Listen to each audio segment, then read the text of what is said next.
Hi, good afternoon. You're watching Closing Trades on ET now. I'm Anisha Jain, with me Shrishti Sharma. And for now, the market continues to be under pressure in the sense that we are off the highest point of the trading session. There's a bit of a pressure that keeps building up when it comes to 23,800. So a bit of a resistance there. So from there, we have managed to come off a bit, though from the lows of the trading session as well. We've recovered 100 points. So in between that range and sideways move, is what really continues. In terms of the sectoral gainers, it's real estate as a pack, which is fairly active. So Phoenix Limited, a Lodha, a Sobha, a DLF, all of these stocks are doing well in the trading session.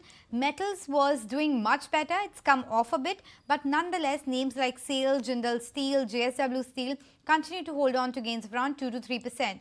The other segment which has managed to pick up a bit is PSU banks. Case in point being Bank of Baroda, for instance, a Canara Bank, a Union Bank. These are the names which are holding out in the green right now. But having said that, Shrishti, it's the broader markets which is slightly under pressure, and IT is clearly on the back foot today. Well, certainly, Anisha, a lot of these sectors are performing well, and like you rightly mentioned, realty as well as PSU banking names have been leading it from the front. But another pack that is shining bright is indeed the metal counters, because on the back of multiple news flows, and especially from the likes of what we have seen is that DGTR is now probing on the steel imports. They are taking the step forwards and looking very closely at how these cheaper steel imports could be curbed and how domestic players could actually help get benefit of that. Stocks like JSW Steel, Tata Steel, they are leading it from the front. And other than that, if we look at some of the other top gainers in the F&O space, then it's SAIL, as well as if we talk about JSPL, then those stocks are holding on to the greens. In the news flow as well, we also have India Cements. That stock is buzzing away in trade. Definitely, there's the news flow that primary acquisition and the open offer by Ultratech. Now, CCI has given an unconditional approval. That stock is holding strong with the gains of 8%. Other than that, life insurance counter, some of these insurance counters rather specifically related to the PSU pack, as we know that there was we all were waiting for some rate rationalization announcements with respect to the GST, but it has been deferred and no such decision has been taken, in stocks like GICRE as well as New India Assurance are trading at the day's lowest point. So all in all, Anisha, kind of a relief rally coming in for the benchmark indices, but I think that the last 1 hour will be very interesting. Last 1 hour will be very crucial, and this is the last week of the year. So from that respect as well, it will be important to track the changes, and it's expiry week. So a lot of news flow coming to us. But let's welcome on board Sampath Reddy to help us understand what the fundamentals of the market are. He's founder and fund manager at Azurian Investment Managers, and Naresh is always with us. Before I come to you, Sampath, a quick word from Naresh. Naresh, the 23,800 is becoming quite a bit of a hurdle. What do you make of it? Are we likely to be sideways throughout the week? So looks like a sideways. So what we've been doing is 1 day volatility and then staying in that band. So earlier we saw a big uptick to 24,800 to 24,200 being the low. We spent almost a week over there. So for now that is on the lower side, which is where we say 23,500 to 24,000 is the band for the week. That is what I would expect. So closer to 24,000 is where I would expect a lot of resistance. 23,800 can be taken out in the week itself. All right, so those are the levels that we are tracking. But Sampath, very good afternoon and thank you so much for your time. First up, help us with your understanding on the markets right now, because we are at the year-end period, but a lot of these things are expected to be factored in soon in terms of the slower earnings. Other than that, US presidential election, the new takeover by President Donald Trump is what the markets are waiting for.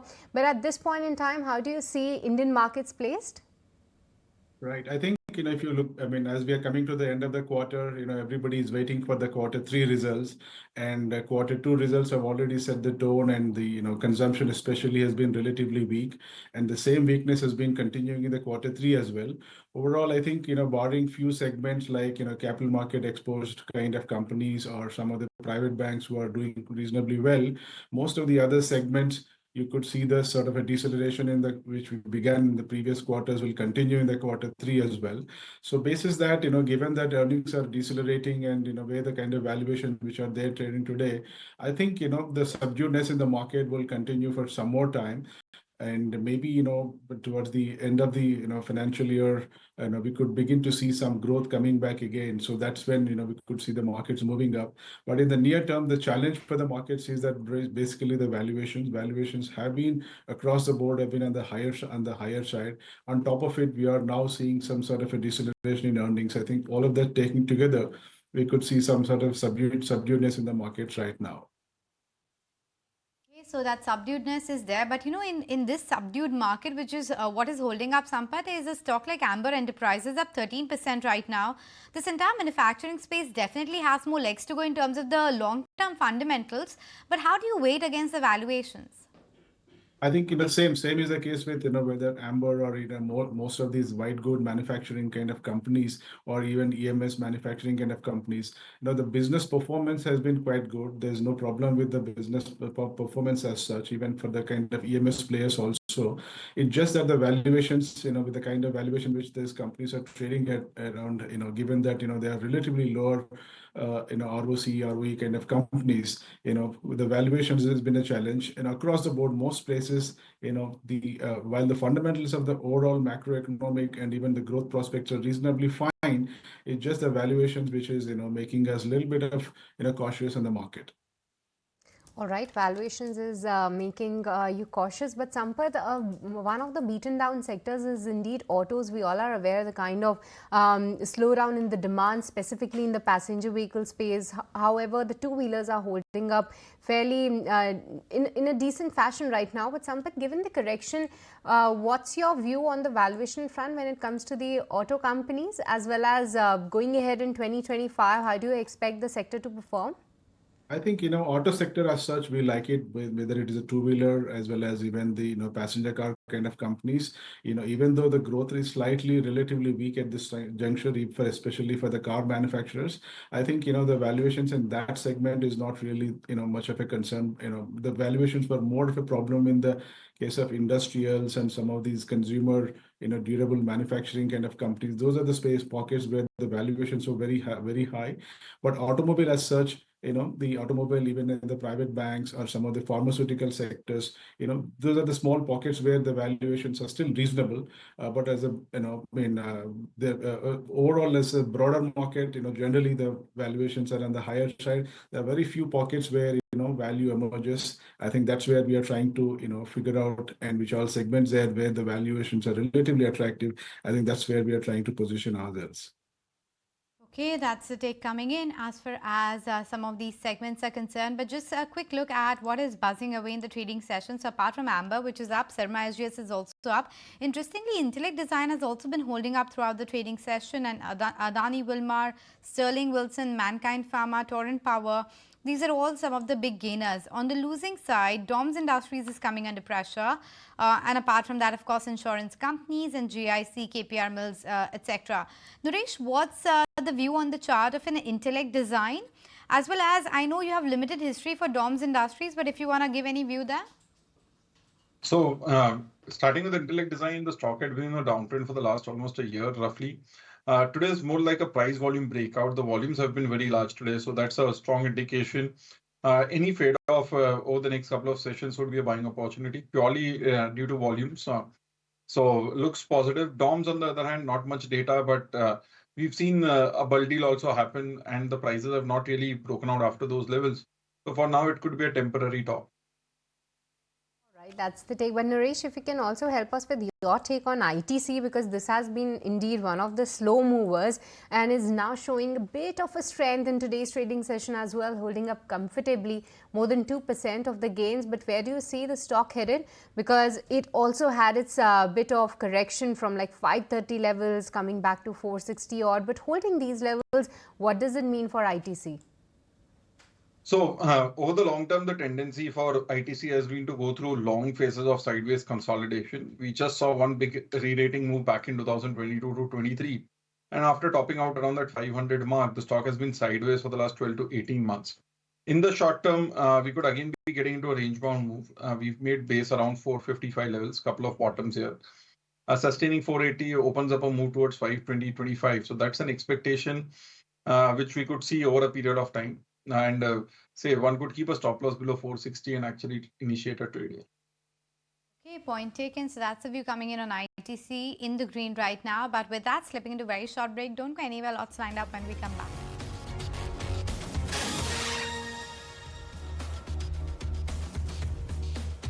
Welcome back to Closing Trades. We do have our experts with us, and joining us is Shivangi Sharda of Motilal Oswal. Hi Shivangi, very good afternoon. First up, Shivangi, help us with your take on Jubilant FoodWorks. We are just discussing some of those counters that are still holding strongly in this volatile market, and Jubilant FoodWorks definitely make ups to that, because what I see is that the stock has been taking good support at its some of these moving averages. Other than that, look at the move today, 3.5% uptick. Shivangi, what's your take on Jubilant FoodWorks? Absolutely. Very good afternoon, Srishti. Thank you for having me. So we've seen that, most of the, consumption and FMCG names have witnessed short build up, but Jubilant Food has clearly stood out. And we've seen around about 29% open interest addition on the long side in this series so far. So definitely sector outperformer. And we could, even technically see that the stock is coming out of a consolidative band on the, weekly basis. And even on the daily frame, it's respecting its crucial support zones and the key exponential moving averages as well. So definitely this stock is looking good for the next target of around 730 odd levels. And, 680 would be an important support to watch out for. Watching out for those support levels, but in the meantime, what's making a bit of a move in the last few minutes is Avanti Feeds. That one is inching higher. KFin Technologies is the other one which has been holding out. In fact, if you look at the year 2024 and if you do the YTD analysis, BSE will stand out as one of the top gainers, and other stock market related ancillaries as well, the likes of KFin Tech, CAM, CDSL, etc. They have done very well this year. Sampath, what's the take? Do you expect this theme of financialization of savings and the AMCs and the stock market companies to do well in 2025? And are they still a buy at the current level? Right. I think, 2024 has been a phenomenal year for most of the capital market exposed kind of companies, whether it is AMCs, whether it is brokerages or brokerage houses, or whether it's the wealth managers. By and large, most of these companies have grown their earnings by about 40-45%. Even the Q2 gone by, where most companies were struggling to grow in terms of, profitability. And the companies which are exposed to this, capital markets have done phenomenally well. Even same holds true for the, CAMS and KFin, which are, the RTAs and even exchange or even CDSL. All of these kind of companies which are exposed to the capital market services have grown their earnings phenomenally well in the 2024, and that's driven on the back of extremely strong inflows into the AMC industry, and also driven by the strong volumes that had been there in the exchanges. All of that is has led to the very good growth in earnings for these companies. I think the growth for FY25 is also likely to be good. Overall, the interest levels in the equity markets continues to be very high, and the domestic, especially in the domestic flows, the interest in the investors from the domestic side continues to be very high. 25 is also likely to be good, and one should, given the stocks have done really well and trading at a fairly good multiples, one has to see the better entry point into this sector. But all of these players which are exposed to the capital markets, they're all very good companies. The return ratios, return on capital employed has been exceptionally good for most of these companies. I would think, I would be very, very, I would like to get into these kind of names, probably look for a better entry point. That's all I would say. All right, probably look out for some better entry points. But Sampath, also help us with your take on the FMCG basket as well, because if we look at the index, then yes, indeed, during the middle or during the half year, we were just building on to some hopes that maybe this is the good consumption cycle to play with, and even the stocks reacted that way.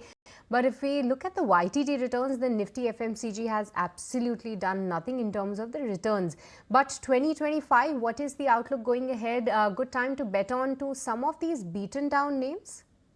I think so, and especially the stocks have been correcting, and they're still in a downward trend itself. The quarter two, especially, the companies have disappointed in the consumption space. Most of the FMCG companies are disappointed, and as you see the quarter three earnings also, Godrej Consumer has already sort of warned about the performance in the quarter three. I think that the consumer down trading and the impact, its impact on the profitability is still not yet over. But I think we are, the way the stocks are reacting to these negative news, and we are very soon to we are coming to the sort of a buy zone very into the consumer sector very soon. Maybe I think quarter three numbers, once you see at that point of time, we could get a better entry point into the consumer sector. Yes, I would like to keep this sector under watch, and maybe we are coming closer to the bottom in terms of FMCG sector. To the bottom as far as FMCG is concerned. Shivangi, help me with a chart check on PB Fintech and Zomato. So, out of the two names, of course, Zomato is a preferred pick and a more attractive one. And, we've seen that there has been a very good support-based buying even at these levels. Stock is taking a support near 270 odd levels, near its, 50 daily exponential moving averages. Now, the good part is volumes have added up at the lower levels, which clearly indicates bulls are getting active here at the, support zone. So definitely the stock is looking good for the next, 300 odd levels with a support of 270, which will be a close support, but it is looking quite attractive, and any small declines could be utilized for buying here, as overall structure of this stock is quite positive. All right, that's the take coming in on Zomato. But yes, indeed, a couple of these cement counters are also buzzing away in trade, in case in being India Cement after the approval from the CCI for Ultratech Cement's acquisition. For India Cements, the stock is definitely holding out pretty smartly, 8% uptick. But another cement play is Star Cement, because Naresh, if I see, then the stock is what a kind of build-up that we are seeing in the volume, especially in the last 1 week. And look at the move today. I was just seeing some of these NSE 500 top gainers, and Star Cement definitely stood out, one of those candidates. 10% uptick coming in today's trading session. What are the next levels to watch out for, and what should be the strategy here? So the stock has been in the news also in terms of a possible takeover target. And technically, if you look at the price points for the last 6 to 12 months, roughly 240 has been the high, which was also the high, roughly 235 a few days back, as well as going into September, as well as going into April, May. So that's the price point, 240. If it breaks and sustains, then we get into a move towards 300 also. But one should be ready for the volatility, given that the stock had seen a sharp spike from, say, 175, where it was in the end of November, to now closer to 230. So the structure is positive, but the stop losses would be a lot deeper at 250. Talking about cement, it's been one space which hasn't given returns to investors on a consistent basis per se, and that's because the pricing pressure has always been lagging. That comes at the backdrop when real estate actually is doing quite well. What explains the dichotomy, and how should one play the cement sector? Stay away, or the consolidation is out of the way and should move from here on the upside?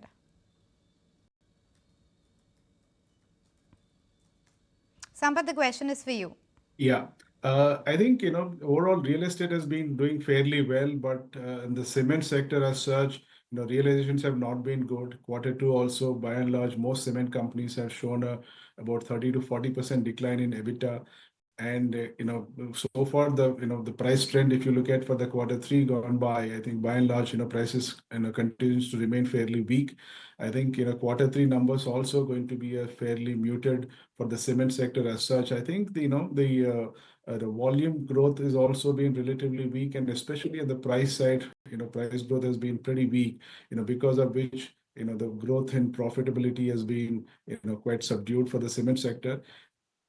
Yes, it is a bit of a dichotomy. While real estate continues to do well and the real estate prices continues to do well, I think the cement sector as such is not seeing the similar kind of positive trends. Maybe I think some of the cement, which is meant for infrastructure and industrials, has not been growing that well.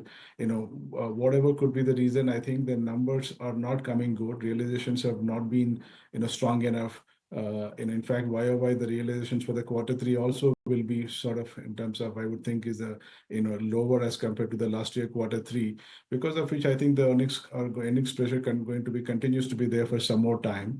There's been a good amount of consolidation happening in the cement industry. Hopefully, with this, consolidation, we could see a more sustained, price trend in the cement sector. So that could be a better opportunity. To still wait out some more time, being constructive about the cement space. But Sampath, with this, we'd like to thank you for taking the time out and speaking with us on various sectors and sharing your take as well. But with this, coming back to the techies then, and Shivangi, if you can help us with the stocks that you are tracking at this point in time.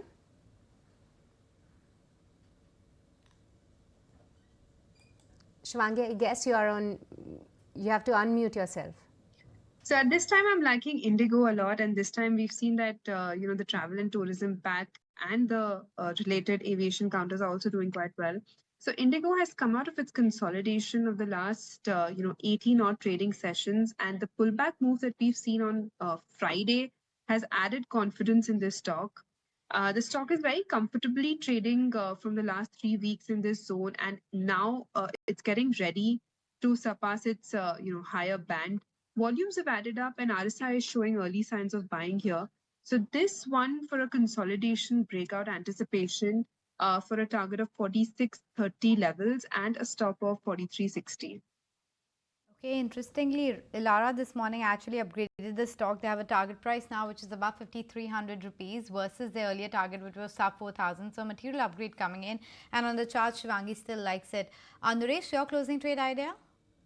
Oh, that would be a buy on NTPC.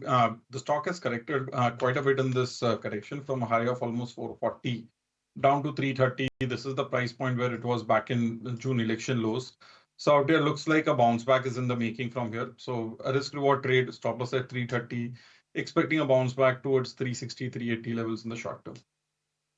All right, so those are the stock calls coming in from both of our experts. Shivangi likes Indigo as well as Naresh is tracking NTPC at this point in time. But with this, viewers, it's time to slip into a very short break. Don't go anywhere. We'll be right back.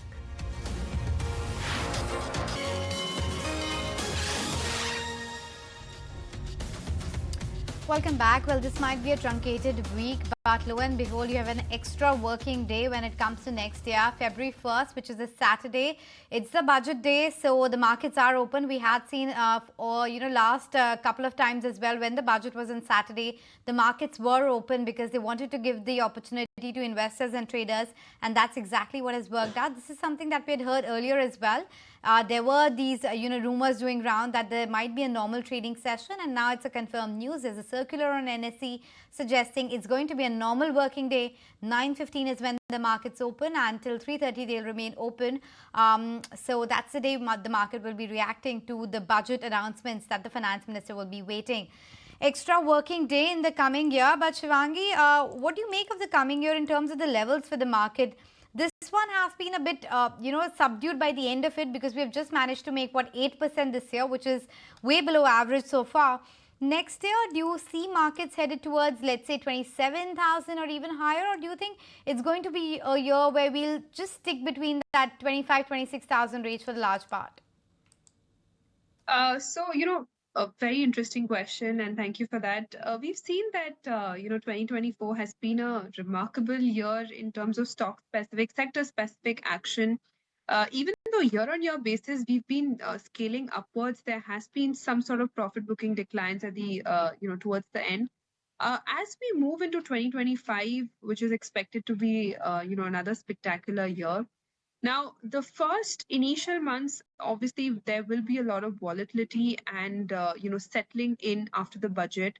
Overall, after that, we're expecting the index to, stabilize and then move towards new levels of 25,000, 26,000 levels. But of course, some of the sectors are quite strong, and the way, the investment journey is increasing for people, it's looking quite positive. So one could definitely focus on the capital market space. Even some of the aviation, hotel, tourism pack is also looking quite positive. So these are some of the consumption names that one can focus on. Even stocks like gold related or jewelry related stocks or the gold financing companies are also looking quite positive. So keep these sectors in stocks for radar for 2025. Right, so those are the sectors that Shivangi is tracking. Interesting to note some of these gold and jewelry related counters are also making up to your list. But one of the stocks that was indeed once again in news flow on the back of brokerage note was Siemens India. If you pull up the intraday chart, the stock has recovered very smartly from the day's lowest point. And Naresh, how do you see the formation for today? Because the stock has been respecting its key support of 6,500. But do you believe that it is up for some recovery, or can we hope for some more recovery in stock like Siemens India, Siemens Limited? So I'll be a little cautious here, given that there has been multiple attempts around that 8,000 mark, but this time around the fall has been sharper, a single day fall. So out here, the consolidation could continue, but if it breaks 6,500, it gets into a deeper correction. So for now, I would expect consolidation to continue and the resistance from 8,000 to now shift to 7,400 odd levels. So till the time we don't cross above 7,400, would not really be interested in playing any bounces here. Okay, so that's the take coming in on some of these stocks. Siemens right now under pressure, but from that entire space, or let's say the broader of the industrial themes, which is the EMS, Amber is doing quite well, and Dixon from the lows of the trading session had moved up. In fact, Dixon has had a stellar year. This year, I think it's up, what, 190%, if I remember it right, somewhere around those levels. A stupendous run in some of these manufacturing companies, and it's expected perhaps to continue. There you have it, 175% as far as Dixon Tech for 2024 is concerned. But Devang Mehta also joining us on the show. Devang, if I had to ask you one stock which is probably going to return 170% in 2025, what comes to mind? Thanks for having me on the show, Anisha. Yes, probably wouldn't be able to comment on individual businesses or stocks, but yes, if I can probably talk about a theme and which has sort of been our favorite this year as well. I think very clearly it is manufacturing slash engineering slash capex. I think, and if I can probably boil down a little bit into it, there are themes like power automation, there are themes like stamping and lamination. There are a lot of such allied themes where there are renewables, there are sort of power ancillaries. These are themes where you could probably find out a lot of mid and small size businesses also who are exhibiting both a robust revenue growth, earnings growth, and most importantly, most of these companies are also free cash flow generating companies. So my sense is that rather than being in the usual suspects or rather than always being in the crowded trade, there is always this type of themes and companies which are available, which are going to serve the next leg of India growth, be it semiconductor, be it power, be it ancillaries, or be it also the renewables. I think these are interesting sectors to be in. A lot of companies, probably I think we are in the sweetest spot because we are seeing so many different sectors getting listed, so many different type of companies and flavors being exhibited in the market. At this point that probably you're spoiled for choice.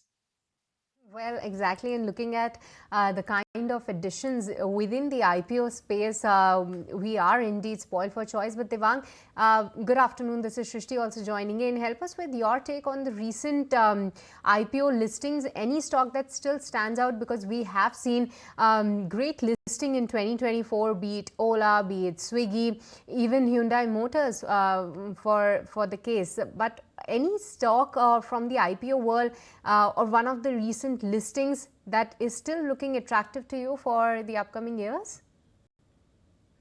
I wouldn't comment again, as I said, in the individual, but in the last couple of years, I've seen so many good quality paper coming to the market. Yes, of course, you will always have certain not so great companies also getting listed, but most of the companies which came to the market, maybe it was offer for sale, or maybe it was also the fresh IPO or the fresh proceedings that they are going to use for the expansion of the business.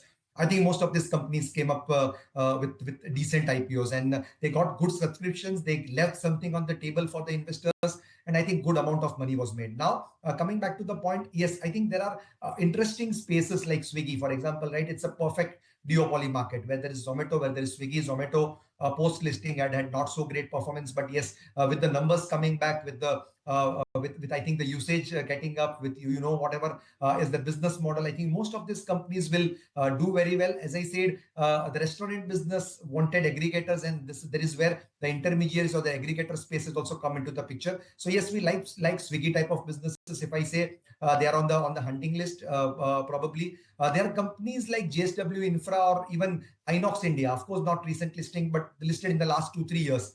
Which are also extremely important and critical for India's growth, port infrastructure, as well as something into cryogenic equipments.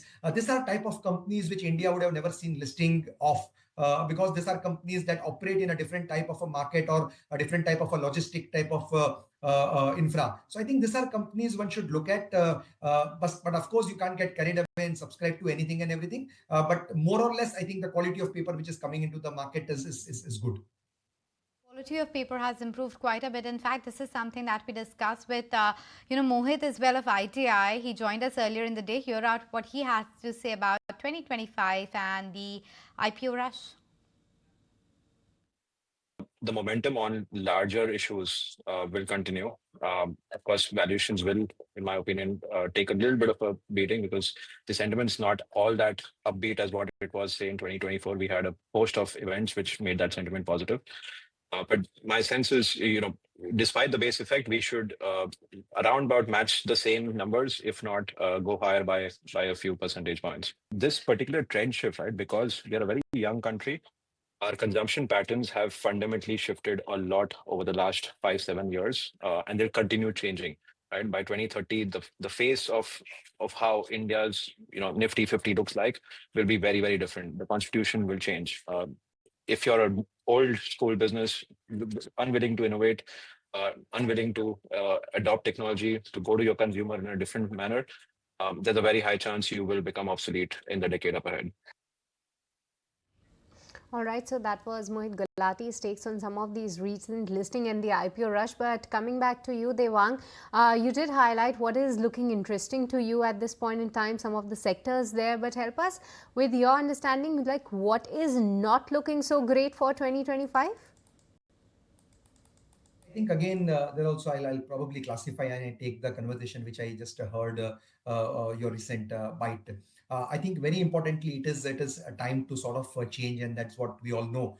The change is the only constant, and probably for people who just revisit the old theories, it's time to sort of not only innovate but understand where the profit pool is shifting. Most importantly, yes, I always say this, that India's market cap is roughly around 420 lakh crore as we talk. And there are only 3 companies which are about 10 lakh crores of market cap, and there are only 9 companies from 5 lakh crore to 10 lakh crore, and there are around 79 companies from 1 lakh to 5 lakh crore. If you leave alone this 95 companies, there are n number of companies which are listed below 1 lakh crore. That is where the sweet spot is. And there are large caps, there are mid caps, there are small caps also.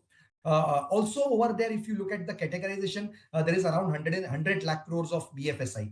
There is around 40-45 lakh crores of IT.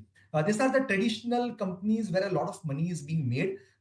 If you ask me still, can the traditional banks and the traditional IT players make 10, 12, 13% per annum? Yes, answer is yes. But if you probably want that where the profit pools are shifting, it is a lot of capex, a lot of manufacturing industries, a lot of consumption related universe. I'm not talking non-discretionary consumption right now, but a lot of discretionary consumption like hotels or aviation or the food aggregators. I think a lot of money is probably chasing this type of businesses, and also profits are shifting over there. So I think probably the construct of the benchmark indices over the next 3-5 years will see a sea change from conventional ones rather to some of the non-conventional ones, and those non-conventional ones at that point would be sort of conventional ones. So yes, cutting the long story short, a lot of this innovative companies I talked about, one should be over there rather than being in the normal run-of-the-mill type of businesses.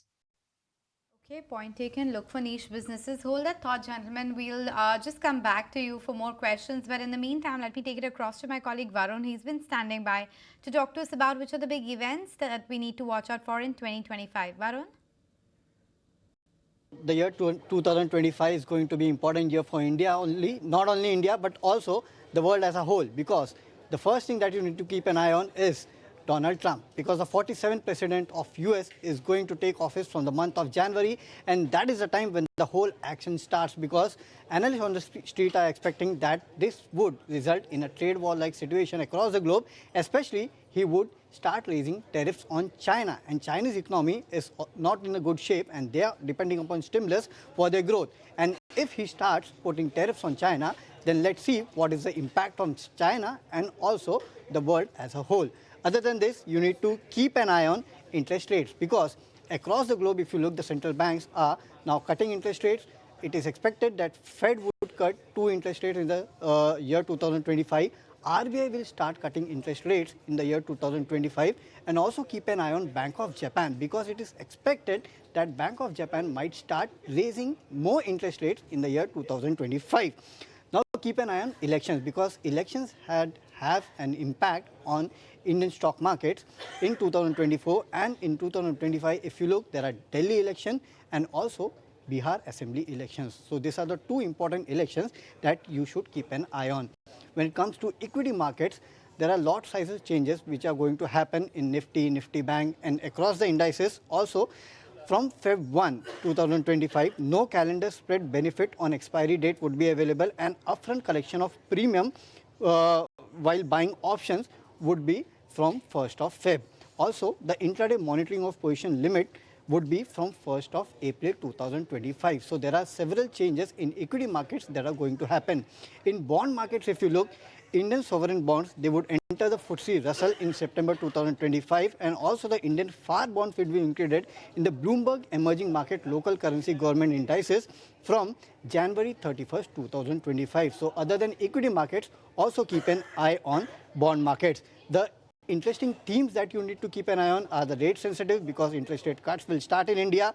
Also, quick commerce, because speed has been the essence of the year, and we have seen several quick commerce companies, reducing their overall delivery time.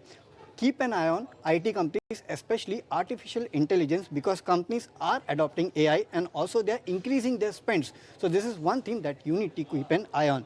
Other than this, there are several events that will be keenly watched, especially by the fans, because Coldplay, they are coming to India in the month of January. Also, Green Day would be performing in Lollapalooza Festival in March 2025. Sulafest, this would return after a gap of 5 years in the month of Feb 2025. The first esports Olympic that would be held, in 2025. Also, the Mahakumbh Mela that would be held between 13 Jan to 26 Feb 2025. So there are several events that you need to keep an eye on: political, also elections, stock markets, and some other which fans are eagerly waiting for. Well, thank you so much, Varun, for highlighting all those details and the events to watch out for in 2025. But just few minutes left before we wrap up today's trading session. But before that, Shivangi, I'm coming back to you to have your take on the FMCG names, because in the last 15 minutes or so, what I see is that stocks like Dabur, Marico, even HUL are now getting back into the green territory. Shivangi, any stock for a BTST idea maybe? Shivangi, you need to unmute yourself, please. Definitely, FMCG stocks are, in momentum, and we've seen a short covering move over here. Now, some of the stocks are looking quite positive, but Jubilant Food has, taken all the limelight. And this is what I'm looking at with a good amount of rollovers here. And we are definitely seeing a consolidation breakout here, which, clearly signifies that there has been a good base formation. So definitely look out for this stock for the next, 720, 730 odd level. Jubilant Foodworks, that's one of the BTST trades. But Naresh, what about your BTST idea, or is it STBT? So both BTST, first is a buy on NTPC. The stock has corrected a lot. Good risk reward opportunity here. Stop loss at 330, target price of 342. Second is a buy on Jubilant Food. The stock is closer to the 52-week highs and showing good momentum today. BTST target price of 705, stop loss at 685. Okay, Shivangi, on that note, we let you go. Naresh, we'll quickly come back to you for a couple of questions, so hold on. But Devang, a word on IT Pack. Just ahead of the earnings season, how should one place themselves? Because on one hand, yes, things seem to be looking positive, but this quarter is again going to be weak because of furloughs, etc. Yes, if you look at as a quarter to quarter type of an exercise, this quarter wouldn't serve any as such a great purpose. But yes, revising the guidelines which we saw by Accenture, probably by a bit, augurs a little well for this sector. I think the sector saw multiple headwinds last 2 3 years, and it just seem to have come out of the blues. I think typically for investors who probably are targeting anywhere between 10 to 15% type of return, these are still interesting stories ahead. With global recovery, with global rates probably going down, which we already seen, though the narrative seems to be it will come down slowly. I think there are interesting times ahead with the rise in discretionary consumption spends across the globe. I think Indian IT surely benefits. Large cap companies for people probably who want a, as I said, the type of returns. But somebody who probably wants a little more type of returns, something in tech, something in EMS, this would serve a bit of more purpose. Companies like L&T Technology Services or Tata Elxsi, just getting certain names, not recommending LTTS, which is more a tech or a AI or a EMS or rather a ER&D type of business. I think this type of businesses would do better than the usual traditional IT stuff.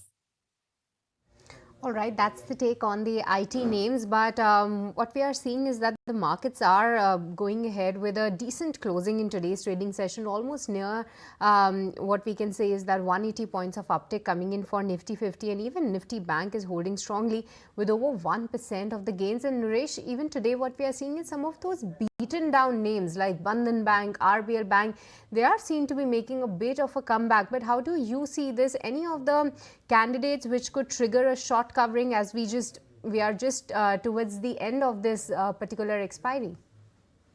So Bandhan Bank and RBL Bank look interesting for the fact they've corrected really sharply. So if you look at Bandhan Bank, the stock is available at the prices where it was in March 2020. And in 2020, the stock had made a high at around 400. And it has been making low tops and low bottoms all through that period. There have been multiple false starts. But from March 20 prices, one could actually keep a risk reward trade here and expect a bounce back. Same is the case with RBL Bank. The stock is available almost closer to the March 20 prices where it had made a bottom around 100, 140 levels. Today, the stock is at 150, corrected from 290 odd levels in the end of 2023. So out here, the recent bottom also was around 145, 150 when there was the Bajaj Finance announcement. So out here, again, both these names are at a risk reward trade wherein you keep a 2-3% stop loss and expect a 10-15% bounce. Okay, so that's the view coming in on a couple of these mid-tier banks. But for the markets, we have done all right in the sense that we are now at least above that 23,750 mark quite comfortably. So no major pressure in the last 20-30 minutes. It's more of the same which is doing better. You have ITC holding on to a 2% gain, JSW Steel, Hindalco, HDFC Bank, ONGC. These are some of your top gainers right now. While on the losing side, Nestle, Maruti, Hero MotoCorp, TCS. These are some of the losers in the trading session. From the broader markets, yes, it is Sundaram Finance, which has actually managed to perk up quite a bit as well, 6% higher. Mankind Pharma, we have been flagging off. There is Torrent Power. There's Akum's Drug as well, which has been volatile of late, but right now up around 4%. So very, very vibrant at that. But, Devang, before we let you go, a word when it comes to the insurance sector, because I mean, finally things were looking up after all the regulatory hurdles and the changes that had happened. And we all keep talking about the underpenetration that is there in the sector. But time and again, the moment it starts consolidating, there's an overhang which comes yet again. And that's exactly how it's playing out now with GST. I think yes, you made the right point that insurance always probably starts a little ahead of the times, and given the valuations at which certain companies are, people start finding comfort that this is one space which has sort of not performed over the last 2-3 years, and it's in terms of your valuation, this seems cheaper. But somebody who has a 2 to 3 year horizon probably can look at this type of business for people who are a little bit ahead of the I think people who are ahead of times, and 6 months, 1 year, if somebody wants to look at that type of returns, there is wealth management space, there is broking space, there is AMC. These are all companies which probably are gaining in terms of revenue. A lot of these companies, large companies, are also gaining in terms of their market share, whereas insurance is lagging in terms of gaining market share as well. A lot of companies, there is a sort of perfect competition. But as I said, few companies, somebody has the conviction for the next 2-3 years. Yes, this space looks interesting and it looks undervalued if you try and compare it to the peers in the same industry, but in sort of different timelines. All right, but Devang, also help us with your take on the metal pack as well, because 2024 has been a bit of an interesting year because there was a whole talking point related to the China reopening as well as resurgence over there. And even back home, what we are seeing is that the government is quite active. And even today, there's a news flow that they are looking keenly on the import duty structure that could actually benefit these metal counters. But since it's a very news heavy sector, Devang, but looking at the kind of valuations and the stocks that are trading, what's your overall sense on the metal pack?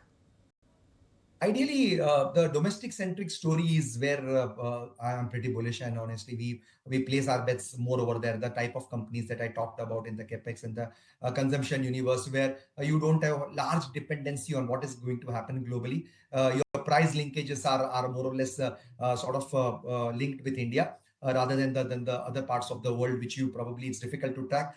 Ideally, yes, metals, as I said, is more a theme because while the world grows very well and also India goes on to the growth ambit and China probably mixed type of signals. But ideally, this sector would do well for the next 1 year. But as I said, there is again so many choices available over there that I'm not sort of equipped to buy which company to buy. So we buy more or less, I can say, we like certain refractories which are always used when you sort of produce metals. We like certain mining consumables.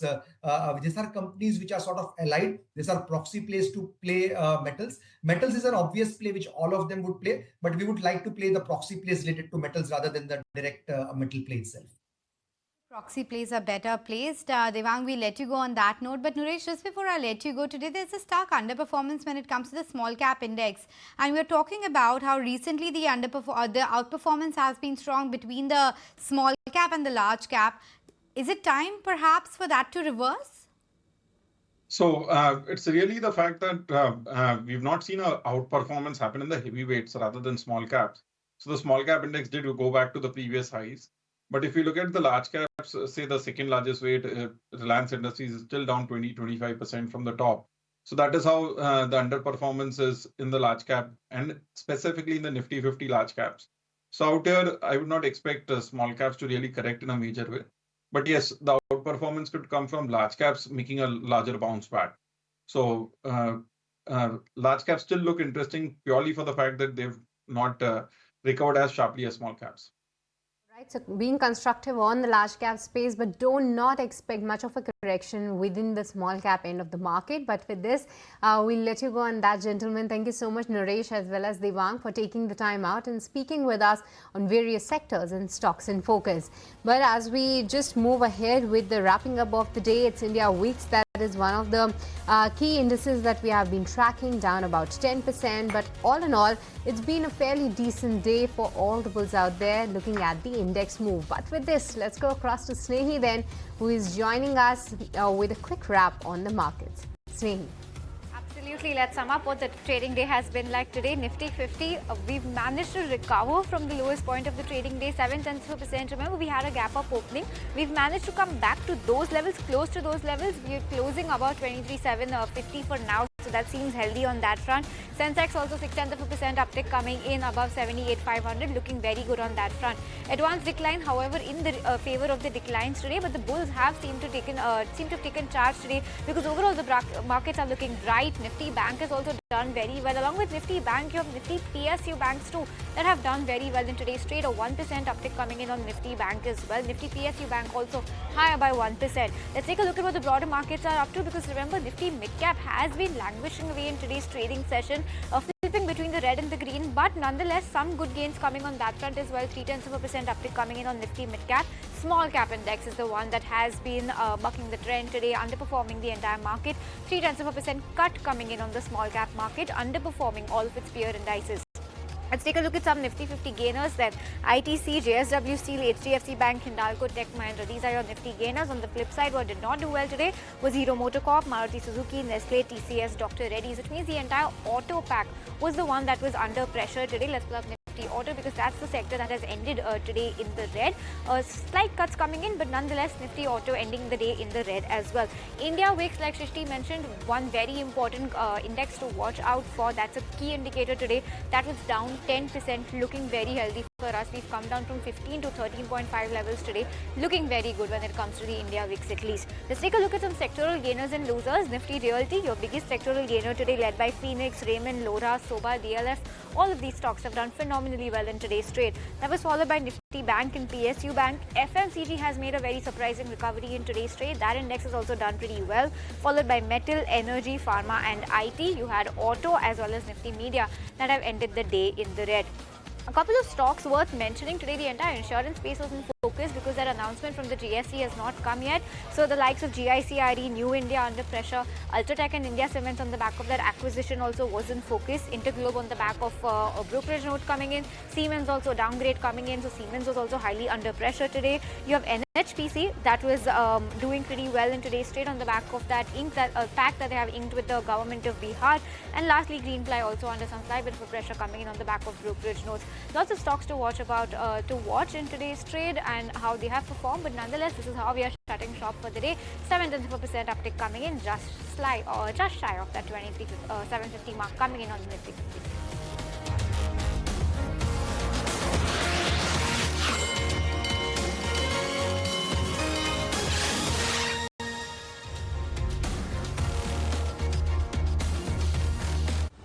50. In association with. If you like this video, then like, share and subscribe to ET Now.